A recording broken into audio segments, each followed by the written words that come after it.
A palavra está em João capítulo 13, versículo 1.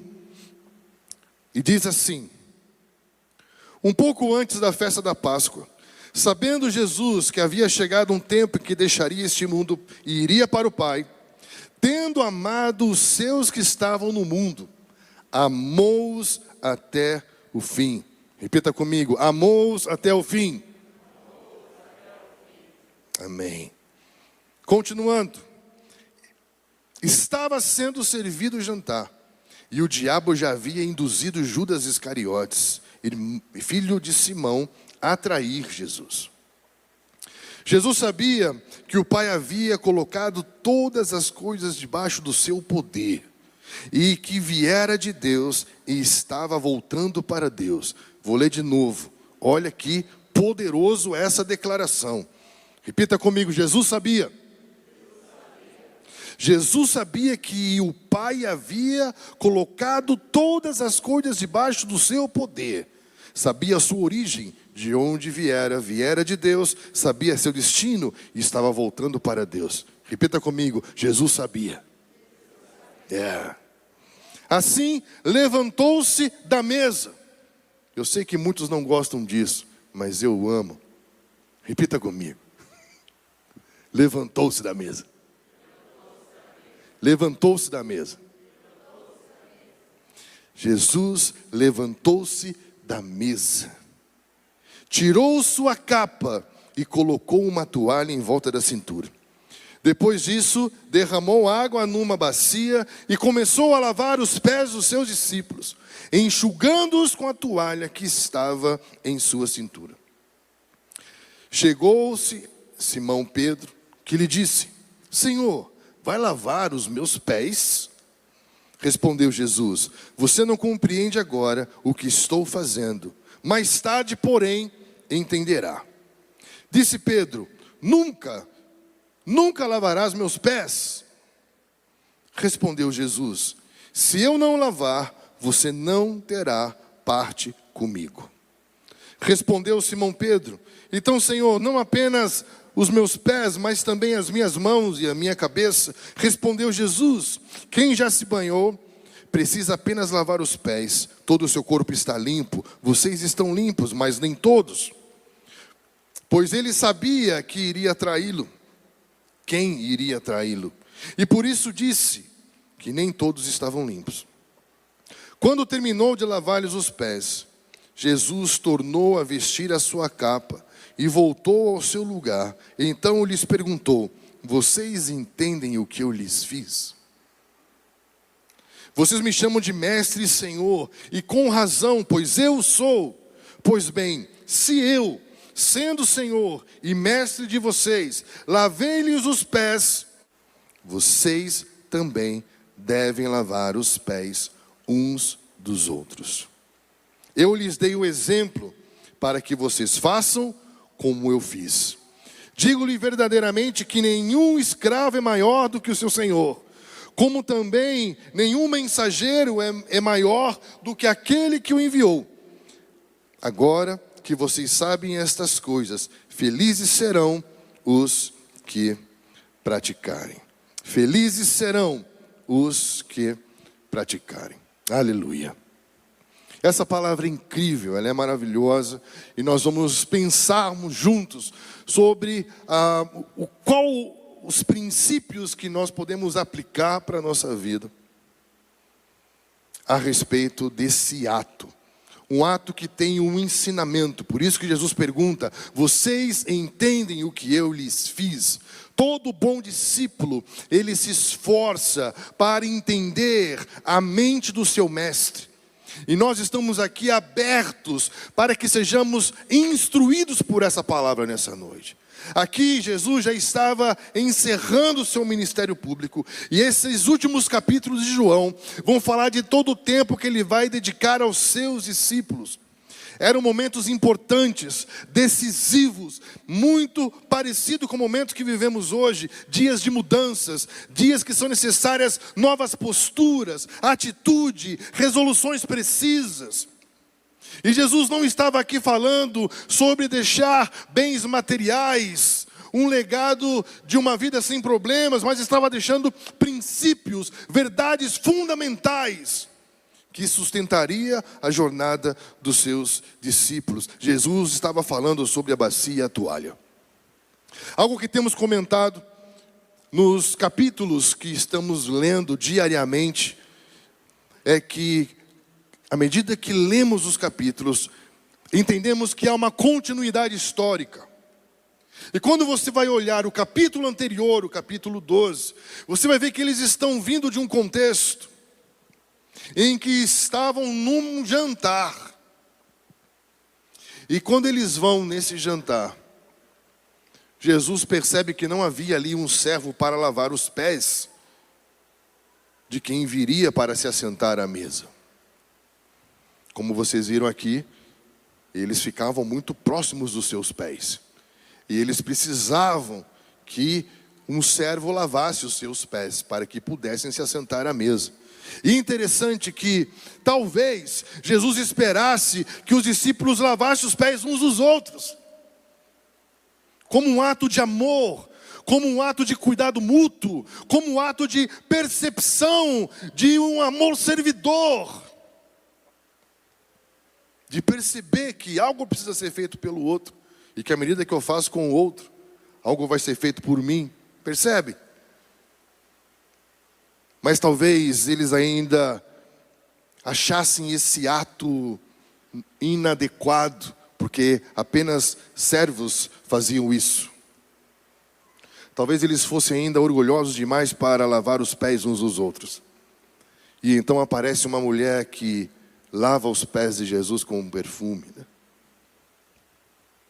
E na continuidade do texto, Jesus entende que esse princípio precisa ser entendido. Vocês entendem o que eu fiz?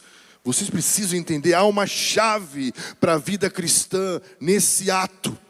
Então nós estamos diante de um desafio aqui, queridos, de entender que nós estamos sendo chamados como igreja para governarmos com autoridade sobre a terra, mas antes disso precisamos desenvolver um coração servidor. A igreja tem um chamado para governar, mas precisa ter um coração para servir. Por isso que Atos fala que Davi serviu a sua geração segundo o desígnio de Deus. Ele entendeu que essa era a missão da sua vida. Um homem levantado para reinar, mas que durante um processo desenvolveu um coração para servir. Jesus está dizendo algo muito importante com a bacia e com a toalha. E o que aprendemos com essa última mensagem de Jesus? Primeiro ponto, aprendemos que amar é atitude e não palavras. Você pode preencher aí o seu esboço, que amar é atitude e não palavras. João capítulo 13, versículo 1 vai dizer que ele os amou até o fim. Nós vivemos uma era sentimentalista, uma era hiperafetiva, em que tudo resume-se a sentimento, a sentir-se bem,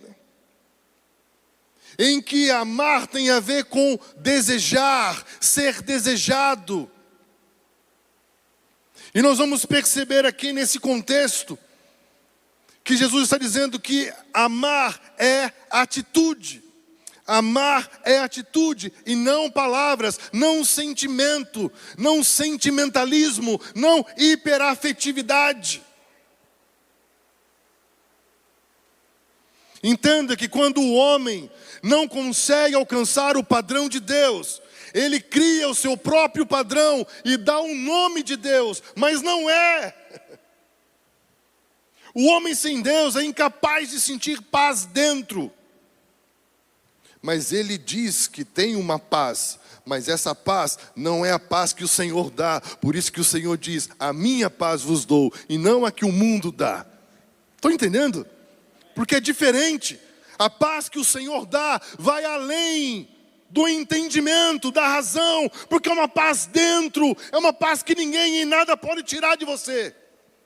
Quando eu não sou capaz de alcançar essa paz de Deus, eu crio circunstâncias que simulem uma paz. E eu acredito que posso conseguir uma paz sem precisar de Deus, mas não tenho. Essa não é a paz de Deus, porque essa você perde. A de Deus não. Se as circunstâncias vão mal, se vem crises, dificuldades, desafios, nós perdemos a paz. Se perdemos, logo não temos, querido. A mesma coisa o amor. Quando nós não conseguimos alcançar o padrão do amor de Deus, o homem cria um padrão e chama de amor, mas não é. Porque hoje as pessoas chamam o amor de desejo. Eu amo, logo eu desejo, logo eu quero. Mas 1 João 2,15 diz: não ame o mundo, nem o que no mundo há. Porque se você amar como o mundo ama, o amor do Pai não está em você. Porque são amores excludentes, diferentes. O mundo ama de forma concupiscente, ou seja, desejo sem limites. Eu amo, eu quero, eu desejo. Um rabino disse algo interessante um dia. Ele disse assim: vocês amam de um jeito muito estranho. Vocês dizem, eu amo peixe. E você mata o peixe e come.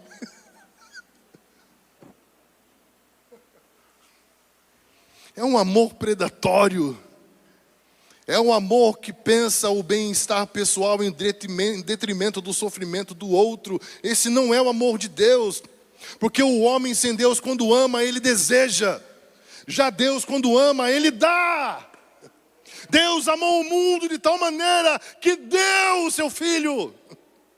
Romanos 5,8 fala que Deus provou o seu amor por nós, entregando o seu Filho, sendo nós ainda pecadores. Porque amor é atitude. Não tem a ver com o que eu sinto ou com o que eu falo, mas com o que eu conheço, com o que eu creio e com o que eu faço. A nossa oração para essa noite é que tenhamos atitude. Atitude. Jesus se levantou. Jesus se levantou, querido. Não tem a ver com o quanto sentimos, mas tem a ver com o quanto conhecemos, cremos e aplicamos e praticamos. Talvez você deve ter ouvido, a cultura popular diz que o amor é eterno enquanto dura. Mas na verdade o verdadeiro amor é eterno porque jamais acaba. O amor eterno porque jamais acaba. Ele tudo sofre, tudo crê, tudo espera, tudo suporta. Ele é para sempre, ele é invencível, indestrutível.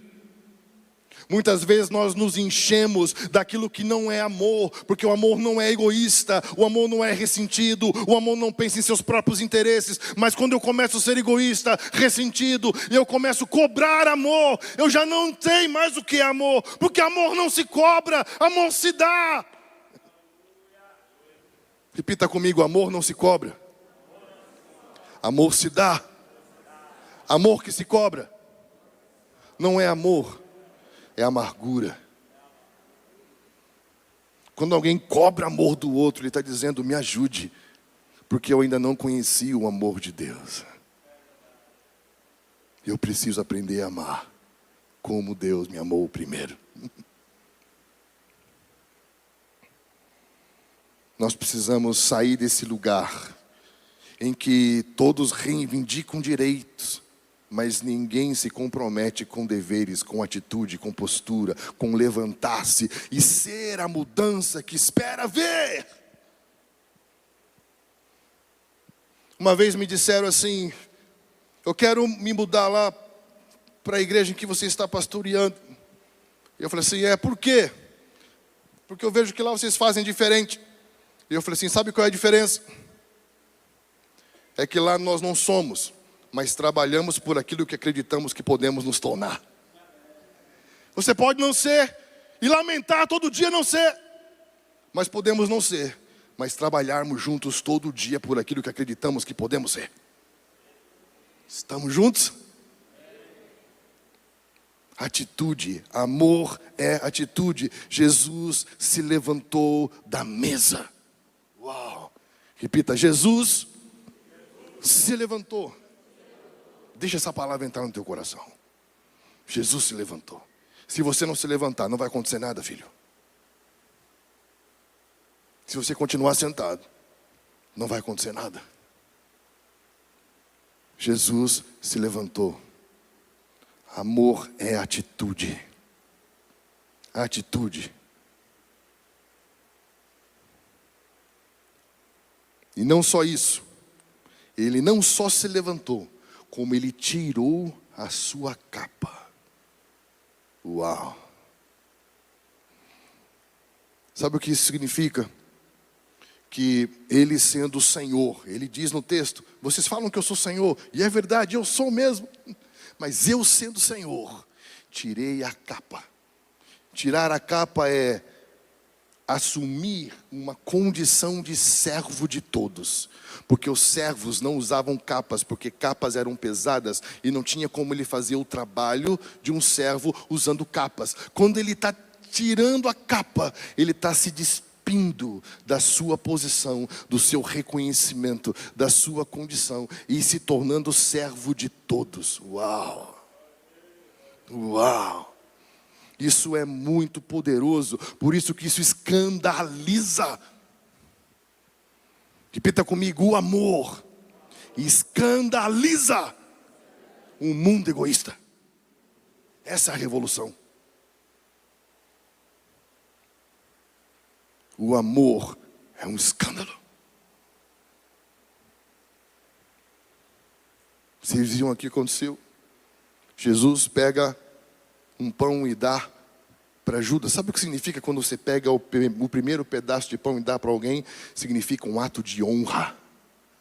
Judas não suportou ser amado. Porque o ambiente de amor escandaliza.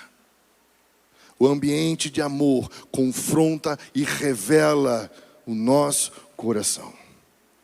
Jesus se despiu. O verdadeiro amor é comprovado por meio de atitude, em assumir essa condição de um amor que é generoso, de um amor que é servidor, de um amor que se estende ao outro. Quando ele tira essa capa, ele está dizendo, eu vim para servi-los. Isso é muito poderoso. Filipenses capítulo 2, versículo 5 diz, tenham em vós a mesma atitude que houve em Cristo Jesus, que sendo Deus, não teve por usurpação reivindicar seu direito de ser Deus, mas esvaziando-se, tornou-se forma de homem, servo, e foi obediente até a morte de cruz, e tem um nome exaltado sobre todo nome, no céu e na terra. Aleluia. Ele está nos propondo um caminho da autoridade espiritual, o caminho da grandeza, que nada mais é do que um caminho do amor servidor. Se nós nos levantarmos nessa noite, tirarmos nossas capas, nós podemos ser a mudança que o mundo espera. Mas a gente precisa se levantar. Tem alguém aí?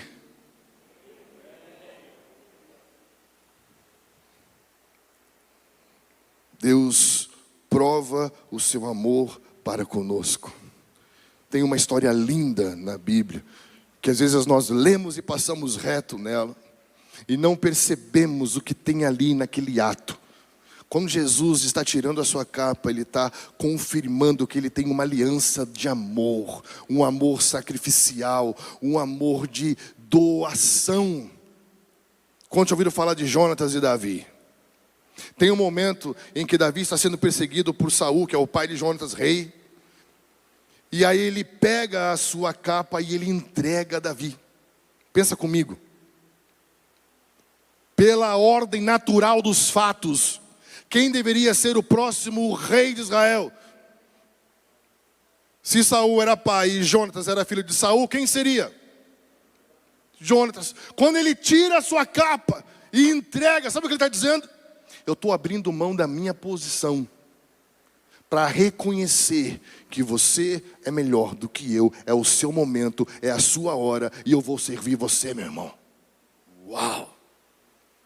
Antes de Paulo falar sobre os ministérios em Efésios 4, Ele fala de humildade, mansidão e suportar uns aos outros em amor. Suportar não é dizer, ó irmão, eu te aguento, hein? Suportar é você se abaixar para que o irmão suba em você, para que ele alcance o que ele tem que alcançar em Deus. Imagine o que pode acontecer nesse lugar se fizermos isso. Se aprendemos essa lição nessa noite. Aleluia. O mundo está mudando, queridos. E nós precisamos nos tornar mudança. Se nós continuarmos fazendo as coisas sempre do mesmo jeito, nada vai mudar. As coisas sempre vão acontecer do mesmo jeito. Jesus está nos provocando nessa noite, dizendo, vocês entendem o que eu fiz?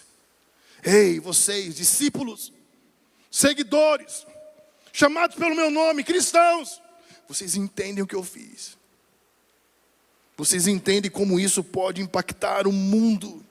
Vocês entendem que atitudes ensinam mais do que palavras? Vocês entendem que eu amei sem reciprocidade?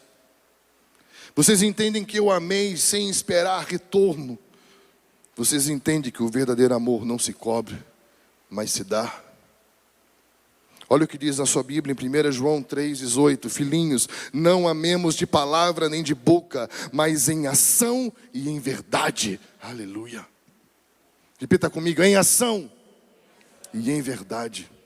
É lindo. Atos 1 começa dizendo sobre tudo que Jesus fazia e ensinava. Fazia e ensinava. Ele percebeu que eles não tinham aprendido com aquela mulher que derramou perfume e nem com a mulher que derramou lágrimas. Então ele disse, eu vou fazer e eu vou ensinar. Porque eu preciso que eles entendam isso. Porque se eles não entenderem, eles continuarão sendo homens pequenos. Porque os maiores são os que servem. Aleluia. O Senhor tem uma proposta de grandeza, de autoridade, de governo para a sua vida, querido. E não é como nós estamos vendo sendo vendido nas mídias sociais. Não é o quanto você é bom, mas é o quanto você serve a Deus e ao próximo com aquilo que você é bom. Porque o que você é bom em algo é porque Deus te deu algo. Deuteronômio fala, não ache que foi a força do teu braço que te fez adquirir riquezas, mas foi o meu favor e a minha aliança. Que Deus nos ajude, né? Que Deus nos ajude. Se nós experimentamos amar em atitude, é porque nós conhecemos o amor que nos amou primeiro. Amor não é sentimento, Deus é amor. Estão entendendo? Se Deus é amor, amor não é o que se fala, nem o que se sente. Amor é o que se faz a partir do Deus que conhecemos. Se Deus é amor, amor não se sente, amor é o Deus que se conhece. É uma pessoa, é Deus, é Ele. Isso é muito mais relacional, muito mais poderoso, muito mais comprometedor. Texto de 1 João 4,16 diz, conhecemos e cremos no amor que Deus tem por nós. Nós conhecemos e quando conhecemos, acreditamos no amor que Deus tem por nós. E aquele que permanece no amor, permanece em Deus e Deus nele. Aleluia. Nós só teremos esse amor servidor, o amor do servo, quando conhecemos o amor de Deus e cremos nesse amor de Deus. Um outro ponto, aprendemos com a última mensagem de Jesus. Servir a Deus é servir as pessoas. Servir a Deus é servir as pessoas. Depois disso, derramou água numa bacia e começou a lavar os pés dos seus discípulos, enxugando-os com a toalha que estava na sua cintura. Nesse momento, Jesus está confrontando ali um sentimento de comparação e de competição que havia entre os discípulos. Se você tem acompanhado as nossas leituras, você vai se lembrar agora que você vai ver a mãe de João e de Tiago. pedindo para Jesus, para que dê um lugar especial no seu reinado, um sentado à direita e outro à esquerda do seu trono. Ou seja, isso já tinha a ver com um sentimento de eu quero ter um lugar especial. E eles já começaram a discutir entre eles quem era o maior, quem teria benefícios. E começaram a se comparar um com o outro. E onde há comparação, há competição. Mas quando Jesus olha para esse ambiente tenso, Ele tira a sua capa e diz: quer ser maior? Serve todos. Aleluia. Ele é subversivo, ele inverte a ordem. Ele confronta a lógica. Diz: o meu reino não é como o reino deste mundo. Vocês não são como os governantes dessa terra, porque no meu reino, aquele que serve é maior. E eu quero dizer para vocês 3 coisas que são importantes para que você possa servir. Primeiro, você encontrar a sua verdadeira identidade. O texto fala que Jesus sabia qual era o tempo que ele estava vivendo, sabia que o Pai tinha dado a ele a missão, sabia quem ele era no Pai, origem, sabia para onde ele ia no Pai, sabia que ele era filho, ele sabia, Jesus sabia quem ele era. E só homens que sabem quem são em Deus podem ser capazes de servir.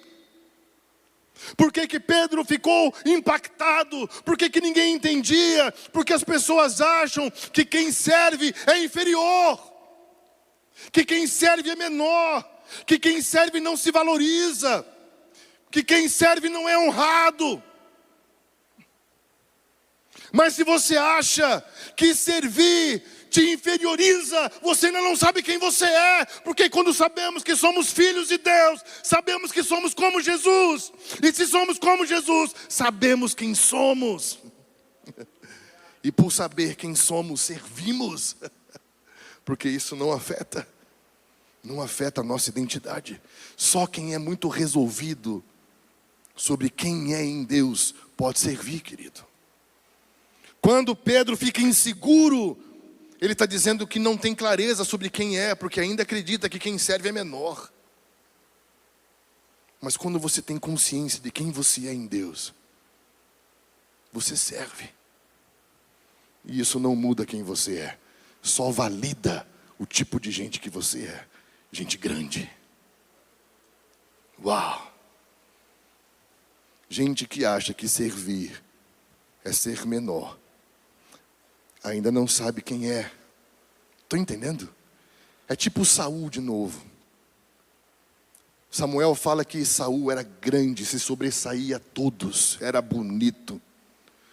Mas o texto fala que ele se via pequeno aos seus próprios olhos. E o tempo todo ele tinha que provar alguma coisa para alguém. Estão entendendo? Quem não consegue servir porque tem que provar que é grande, na verdade não sabe quem é. E quando se vê no espelho, se sente pequeno, porque ainda não conheceu esse amor de Deus, ainda não encontrou a sua identidade em Jesus. Pedro parece ser humilde, dizendo: Jesus jamais lavará os meus pés. Mas essa é uma falsa humildade, porque se ele fosse humilde mesmo, ele tinha lavado o pé de todo mundo antes. Gente que fala que é humilde, mas não faz nada, não é humilde não, filho. Porque amor é atitude.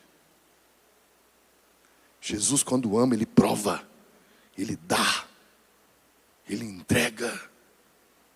Quando nós conhecemos o amor de Deus e cremos nesse amor que nos amou primeiro, não tem como vivemos em falsa humildade. Jamais lavará os meus pés, mas não lavou o pé de ninguém, cara. Eu só estou fazendo isso porque ninguém fez. Vocês entendem o que eu estou fazendo? Tem alguém aí? Se não servimos, não tem por que sermos chamados filhos de Deus, porque não somos iguais a Jesus. É a nossa identidade. Servir é a nossa identidade. É quem somos. E imagine o poder de impacto que isso pode ter no mundo que estamos vivendo hoje, em que as pessoas estão apenas procurando ser servidas. Para que possamos servir, além de encontrar a sua verdadeira identidade, você precisa encontrar a verdadeira liberdade. Olha o que diz Gálatas capítulo 5, versículo 13. Gálatas capítulo 5, versículo 13. Porque vocês, irmãos, foram chamados à liberdade, mas não usem a liberdade para dar ocasião à carne. Pelo contrário, sejam servos uns dos outros pelo amor. Presta atenção comigo. O que tem a ver liberdade com carnalidade, com servir e com amor? Eu vou ler de novo. Vocês foram chamados à liberdade. Não usem a liberdade para dar ocasião à carne. Pelo contrário, sejam servos uns dos outros pelo amor. Isso nos faz entender que há uma diferença entre a liberdade em Deus e aquilo que o nosso dicionário de português chama de liberdade. A liberdade do homem sem Deus. Um homem sem Deus, ele acredita que ser livre é fazer aquilo que ele quer, a hora que ele quiser, quando e quanto quiser. Só que na verdade, o homem sem Deus não se deu conta que quando eu acredito que ser livre é fazer o que eu quero, na verdade sou escravo de mim mesmo. Escravo das suas próprias paixões. Escravo dos seus próprios desejos. Ele é escravo. Por isso que ele associa liberdade com carnalidade. O que é carnalidade? É alguém que vive sempre inclinado para os desejos da carne. Ele ouve, mas ele vive sempre fazendo aquilo que ele não precisa de esforço para fazer. Ser carnal. Quer ser carnal? Só seja você mesmo. Ninguém precisa de disciplina para ser carnal. Ninguém precisa fazer curso para ser carnal. Ninguém precisa ler a Bíblia para ser carnal. É só seja você. Naturalmente, você vai ser carnal. Vai se pegar fazendo coisas horríveis. E vivendo uma vida improdutiva. Porque carne e sangue não herdam reino de Deus. Carne não se converte. Estão entendendo? Então, se você foi liberto, mas não aprendeu a viver livre, porque ainda vive o caminho mais fácil, vive aquilo que não precisa de esforço. Estão entendendo? Jesus diz, o menor no reino de Deus é maior do que João Batista. Mas isso tem que ser tomado por esforço. Você precisa de atitude. Você precisa acreditar nisso. Se levantar diante dessa palavra.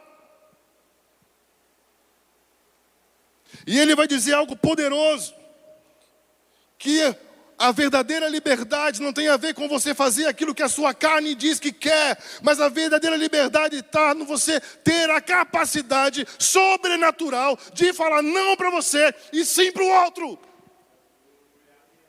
Poucos são livres para servir, porque muitos são cativos de si, tão ocupado de si mesmo, que não conseguem entender que não são livres para amar. Porque só consegue servir uns aos outros quem estiver em amor. Amor a Deus e amor ao próximo. Que Deus nos faça livres. Deus nos faça livres, querido. Deus nos faça livres para dizer não para nós e sim para o próximo. Nós seremos livres se encontrarmos a verdadeira identidade, a verdadeira liberdade e vivemos verdadeiramente o mandamento. O mandamento é amar a Deus e amar ao próximo. Não tem a ver com uma opção, tem a ver com um mandamento. Olha o que diz na sua Bíblia em 1 João, capítulo 3, versículo 16. A impressão que eu tenho é que alguém chegou para João e falou assim, João, explica bem detalhadinho o que é um mandamento. E aí ele fala, então, escreve aí como falar. Ele diz, nisto conhecemos o amor, que Cristo deu a sua vida por nós. Portanto, também nós devemos dar a nossa vida pelos irmãos. Uau! Repita comigo, Cristo, Caim. Quem é você? Cristo deu a vida pelos irmãos e falou, faça o mesmo. Deus vai perguntar para Caim: onde está seu irmão? Ele fala: por acaso eu sou responsável por ele agora?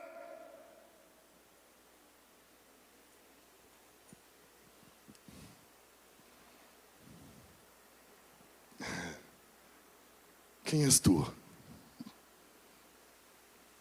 Filho de Caim ou filho de Deus? Ali nasce a filosofia dos homens, né? Filosofia tem como objetivo explicar o que o homem se tornou e a sua incompetência em ser aquilo que Deus criou ele para ser. Eu gasto mais tempo tentando explicar o que me tornei do que me arrepender para se tornar aquilo que Deus me criou para ser. Estão entendendo? Ele criou a primeira linha filosófica, dizendo: por acaso eu sou responsável pelo meu irmão? Percebe a construção lógica? Ele vai achar uma maneira de explicar a sua incapacidade de ser o tipo de gente que Deus criou. E nós gastamos energia psíquica, intelectual, tentando explicar o que não somos, ao invés de nos arrepender, nos voltar a Jesus e dizer: por favor, Jesus, nos ajuda a entender o que você está nos ensinando aqui. Nós queremos amar como o Senhor nos amou e queremos dar a nossa vida pelos nossos irmãos. Quem são os nossos irmãos? Jesus responde. Essa semana nós lemos sobre isso. Todo aquele que faz a vontade do meu Pai é minha mãe e meus irmãos. Porque estamos comprometidos com a vontade de Deus. Estamos numa igreja família, querido. E temos que aprender a dar a nossa vida pelos nossos irmãos. Ele continua dizendo: se alguém possui recursos deste mundo e vê seu irmão passar necessidade, mas fecha o coração para esta pessoa, como pode permanecer nele o amor de Deus? Filhinhos, não amemos de palavra, nem de boca para fora, mas de fato e de verdade. Estamos juntos? Você precisa encontrar sua identidade, porque isso fala que você é alguém criado para amar e servir. Encontrar a verdadeira liberdade. Entender que se trata de mandamento e não de opção. Depender se eu sinto vontade, não tem a ver com quanto eu sinto, tem a ver com quanto eu creio. Estamos juntos? Todos estamos aqui para adorar. Mas o primeiro mandamento é de não adorar e nem servir imagens, ou seja, só adorar e servir a Deus. Repita comigo: adorar e servir. Toda adoração tem que resultar em serviço. Olha o que diz na sua Bíblia, em Romanos 1:25. Eles mudaram a verdade de Deus em mentira, adorando e servindo a criatura ao lugar do Criador, o qual é bendito eternamente. Amém. O homem subverteu. Ao invés de adorar a Deus e servir a Deus e ao próximo, ele passa a adorar e servir coisas, viver em função de coisas. E para ter coisas, usa pessoas.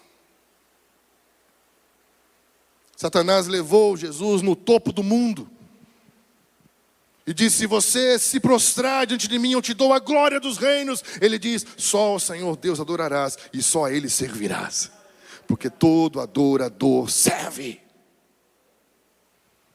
Jesus encontrou uma mulher e disse: você adora o que você não conhece. Eu sou o Messias e o Pai procura adoradores. Sabe o que aconteceu? Ela deixou o seu cântaro e foi servir uma cidade.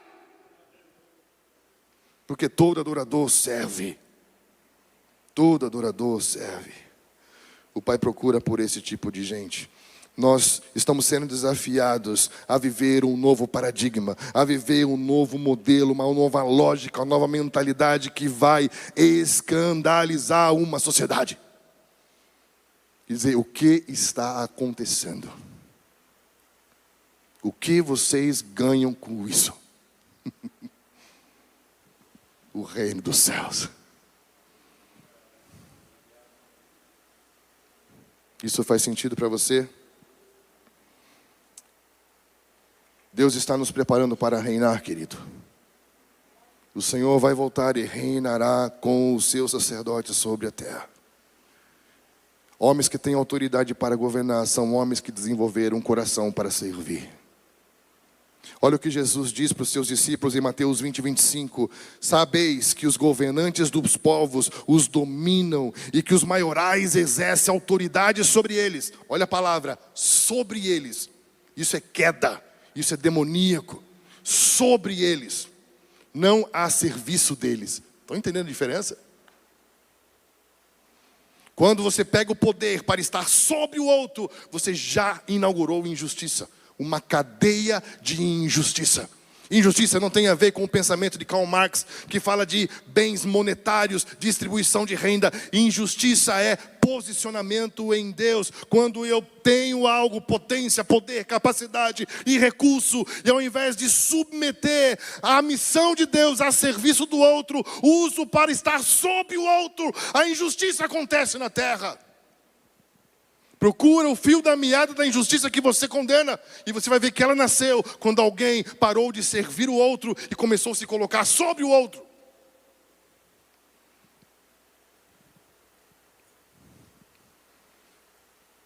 Será que o que as mulheres hoje precisam é de mais poder ou de honra? Será que o oprimido, quando é empoderado, não vira opressor? Será que o que nos falta não é dar poder às pessoas, mas honrar e reconhecer o valor das pessoas? Dignificar as pessoas. Reconhecer o significado das pessoas. Que o significado das pessoas não está na sua utilidade, mas no seu valor. Na sua beleza. Algo que não se usa, mas se contempla. Que Deus nos ajude, querido. Com vocês não é assim.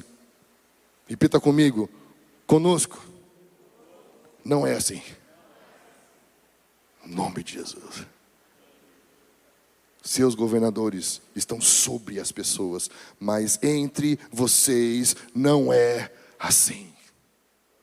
Ele diz, pelo contrário, quem quiser tornar-se grande entre vós, será o vosso servo, tal como o Filho do Homem, que não veio para ser servido, mas para servir e dar a sua vida em resgate por muitos. Aleluia. Terceiro ponto. Aprendemos com a última mensagem de Jesus, que servir confronta o diabo e a cultura deste mundo. Por que é tão difícil servir?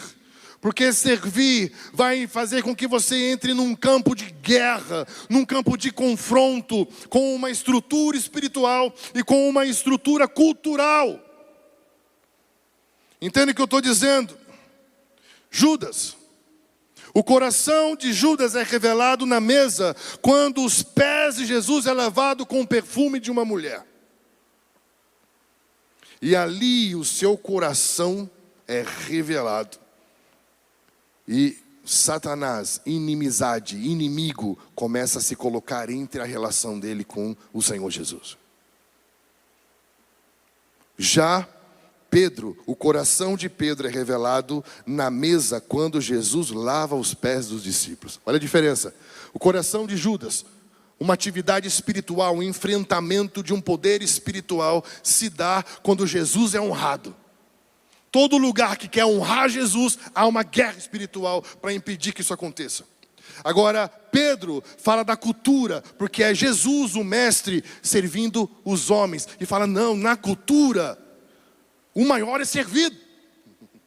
Estão entendendo?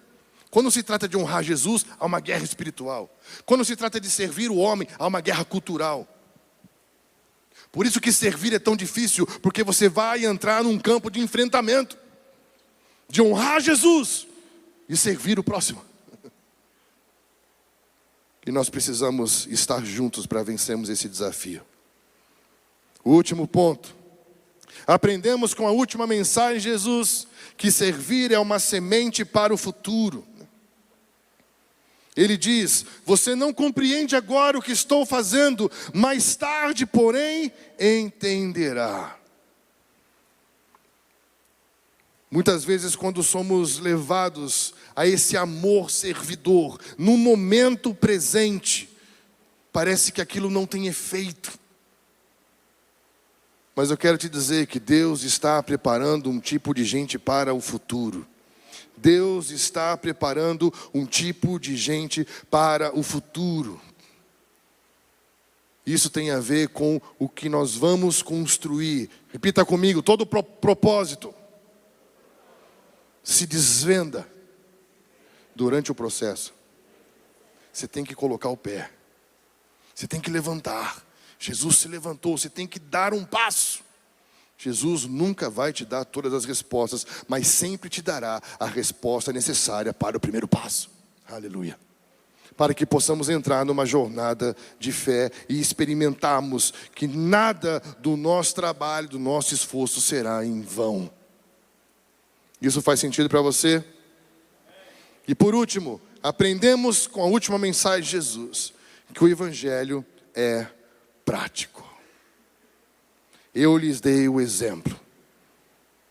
Vocês façam o mesmo. Por meio do discipulado, Jesus está modelando aqueles homens de maneira prática. Jesus está mostrando que não se trata apenas de ter um conceito, uma ideia. Quero que os irmãos entendam que a proposta não é que saiamos daqui hoje apenas com uma instrução teórica, mas que saiamos daqui hoje com um comprometimento prático. Os irmãos creem nisso? Por quê? Porque princípios só funcionam quando aplicados. Uma vez eu estava ministrando e estava falando sobre o princípio da obediência como um ato de amor. Faça esse exercício quando você estiver em casa com seus filhos. Você coloca água num copo e depois você derrama um pouco de óleo. Água e óleo se misturam? Não. Só que se você colocar algumas gotas de detergente e mexer, mistura. Sabe o que significa? Isso se chama catalisador. Um elemento catalisador. Por quê? Porque assim somos nós. Nós vivemos um dilema entre o que eu sei está aqui e o que eu faço está aqui. E o que eu sei não conversa com o que eu faço. Só eu que vivo esse dilema? Sabe o que falta? Gotas de obediência. Porque é a prática que vai fazer com que o que eu sei funcione na prática, na vida, no dia a dia. Aplicar os princípios. Nós queremos que as verdades do Evangelho funcionem, mas não aplicamos. Como vai funcionar algo que não é aplicado? Jesus vai dizer em Mateus que aquele que ouve, que compreende, que pratica, constrói uma vida sobre a rocha, sobre um lugar seguro. Mas aquele que não ouve e não pratica, também constrói. Repita comigo, todos nós estamos construindo. A questão é se estamos construindo a partir daquilo que ouvimos e praticamos, ou a partir do não ouvir e não praticar. Porque não estar ouvindo Deus não quer dizer que você não esteja ouvindo ninguém, porque não existe campo neutro no mundo espiritual, querido.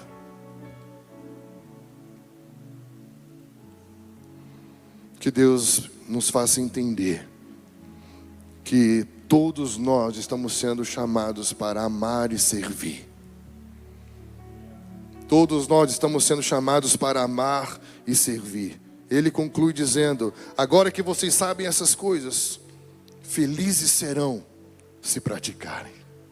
Bem-aventurados serão se praticarem. Eu fico impactado que em Atos 12, 25 fala que Paulo e Barnabé cumpriram a sua missão e voltaram para Jerusalém. E a palavra missão ali é diaconia, e diaconia é serviço. Sabe o que eles entendiam como missão? Servir. Então nós ouvimos aqui sobre identidade, sobre liberdade, sobre mandamento. E se alguém perguntar para você, quem vocês são? A nossa resposta é, nós somos servos. Qual a missão de vocês? Servir. A quem? Todos. Com o quê? Com tudo. Quando? Sempre. Como? Jesus. Se eu perguntar para vocês hoje, quem vocês são?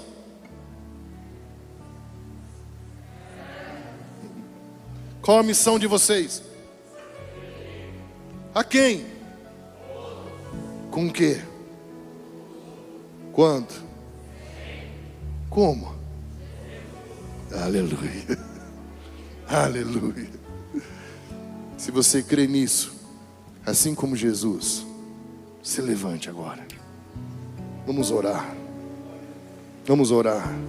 Vamos orar, querido, para que sejamos bem-aventurados aqueles que praticam esse princípio. A palavra bem-aventurado no hebraico é aquele que progride, aquele que avança, aquele que dá um passo à frente, que vê a vida seguir. Eu abençoo para que o Senhor nos dê graça para cumprir essa verdade nas nossas vidas. Que tenhamos nós atitude, amor é atitude. Somos capazes de amar sem que Deus nos ame primeiro? Não. E o que vamos fazer agora? Falar, Senhor, Romanos 5 fala que o Senhor derrama do seu amor em nossos corações por meio do seu Espírito. Querido, isso é muito sério. O que estamos recebendo aqui nessa noite é uma vacina, é um antídoto, anti-apostasia. Paulo fala que o Senhor não volta antes da apostasia. E sabe o que é? Que fala que o amor de quase todos vai se esfriar. Não é 50%, porque 50% é metade. Se formos otimistas, quase todos é 90%. Mas dá para ser 98%. Quase todos. Amor se esfriar. Sabe por quê? Um altar se esfria quando não tem mais oferta. Quando não tem mais algo para ser dado, não tem o que ser queimado. Estão entendendo, queridos? Que o Espírito Santo derrame do seu amor nos nossos corações. E que os altares que estejam se apagando nessa noite sejam reacesos. Que o Espírito Santo sopre, reacenda, porque o fogo do holocausto era acendido pelo próprio Deus. E ele tinha que ser mantido aceso continuamente. O altar queimava continuamente, porque há algo sendo doado, algo sendo entregue, algo sendo colocado à disposição de Deus. Esse é o sentido da vida: amar a Deus e amar ao próximo. Isso nos fará ser a igreja dos últimos dias, a igreja preparada para uma apostasia, para um tempo egoísta, de esfriamento, de indiferença, de isolamento. Nós somos uma família, queridos. Nós somos uma família. E assim como Jesus deu a sua vida por nós, devemos dar a nossa vida pelos nossos irmãos. Eu quero orar para que o Espírito Santo nos ative nessa noite, nos renove nessa noite. Quantos querem fluir no dom, nos dons espirituais? Dons de curar, de profecia, palavra de conhecimento. Quantos querem isso? Paulo vai escrever em Coríntios 14 que fala: segue o amor e os melhores dons. Segue o amor. Sabe qual é o caminho dos dons espirituais? O amor. Porque o caminho do amor vai levar você, sabe até onde? Até o outro. Porque os dons são para edificação do outro. Como que eu quero que Deus me use para curar se eu não tenho um olhar para o outro? Se eu nem me dei conta que o outro está doente? Se eu não percebi a aflição do outro? Como que eu quero ter uma palavra de sabedoria se eu não consigo olhar no olho do outro? Se eu pergunto que está tudo bem, já rezando para estar, porque não tenho tempo para ouvir.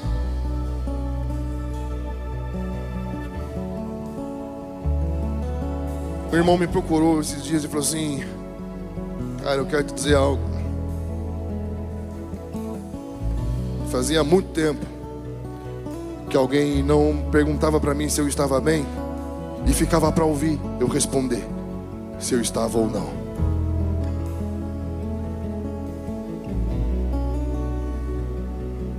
Estamos juntos? A pergunta de Jesus para nós é: vocês entendem o que eu fiz? Coloque a mão no teu coração. Eu peço agora, Espírito Santo, começa a aquecer os nossos corações.